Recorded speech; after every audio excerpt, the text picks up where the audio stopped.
It's Here First from IPR. I'm Megan McKinney. In today's episode, the latest from the campaign trail as Democrats and Republicans continue to try to rally votes ahead of the midterms. And Governor Kim Reynolds signed a bill into law that will change foster parent training requirements. It's Wednesday, April 8th.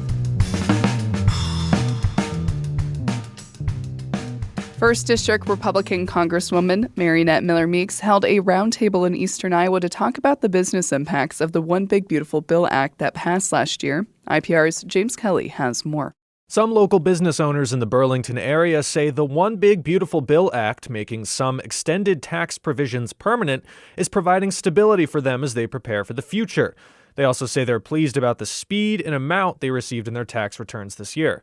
Miller-Meeks says the tax cuts are providing relief amid rising input costs. It's extremely important to put pro-growth policies in that, number one, are going to help workers, going to help them with higher incomes, more job mobility, but also that you help the small business owners as well, too. So we think that we've done that in the Working Families Tax Cut. Miller-Meeks says she thinks the war in Iran will be a short-term conflict and that domestic energy production is helping to keep prices down in the United States. I'm James Kelly, IPR News.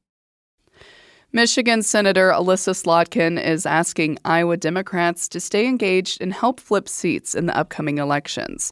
Slotkin was the keynote speaker at the Polk County Democrats Spring Dinner. IPR's Isabella Liu reports from there. Addressing a crowd of hundreds, Slotkin said Democrats need to be honest about the party's direction ahead of the midterms and the next presidential election.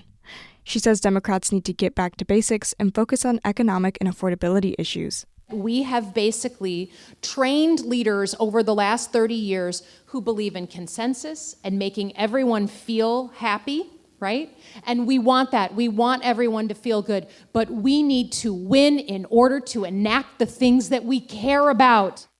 The Michigan senator was one of 6 lawmakers featured in a video in November telling members of the military and intelligence community to refuse illegal orders. President Donald Trump accused the lawmakers of what he called seditious behavior punishable by death.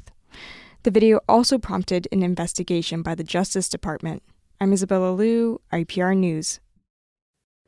A group gathered outside the office of Iowa Senate Majority Leader Mike Klimisch yesterday, urging him to support legislation prohibiting the use of eminent domain for carbon pipelines in Iowa. Summit Carbon Solutions wants to build a pipeline that would collect CO2 from ethanol plants. The company recently changed its focus from sequestering the CO2 at an underground site in North Dakota and instead possibly using it for enhanced oil recovery in Wyoming. Kathy Stockdale's family farms near Iowa Falls along the proposed pipeline route. Summit's permit says it's for sequestration. They're changing the rules in the middle of the game. I am a Republican. I understand the EOR, but I think with Summit, they're just trying to do whatever they can to make money. I don't think they're actually a company to be trusted. Stockdale says the Iowa Utility Commission should revoke Summit's permit for the pipeline and make the company reapply. Last year, Governor Kim Reynolds vetoed a bill that would have made it more difficult to use eminent domain for carbon capture pipelines and other energy infrastructure. Governor Reynolds says she can't tell the public why the head of Iowa's public employee pension system and another top IPERS official were put on administrative leave. Last week, the CEO of IPERS and its chief benefit officer were placed on leave while the state investigates allegations of misconduct. Reynolds says all beneficiaries will continue to receive their payments. This is a personnel issue, so I'm not going to be able to comment on that as we typically can't, but it has absolutely no impact on IPERS solvency or the ability to allocate the payments. Reynolds says Iowans may learn more about the situation in the future if the state takes further action related to the IPERS officials' employment. The governor has signed a bill into law that changes foster parent training requirements. The current 30-hour requirement will be eliminated, and instead, the Iowa Department of Health and Human Services will determine a training plan for each prospective foster parent. The bill directs the agency to consider professional credentials and certifications. Several topics will be required for all training, including attachment theory and trauma. A top state official says this bill could cut the time to become a foster parent from 9 months to 3 or 4 months. Janae Harvey is director of the Division of Family Wellbeing and Protection in the Iowa HHS. We no longer need to make a wannabe foster parent who's a nurse She doesn't have to take CPR anymore.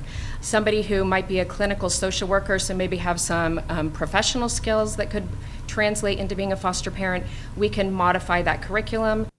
The governor says Iowa still has a foster parent shortage, and the new law focuses on competency.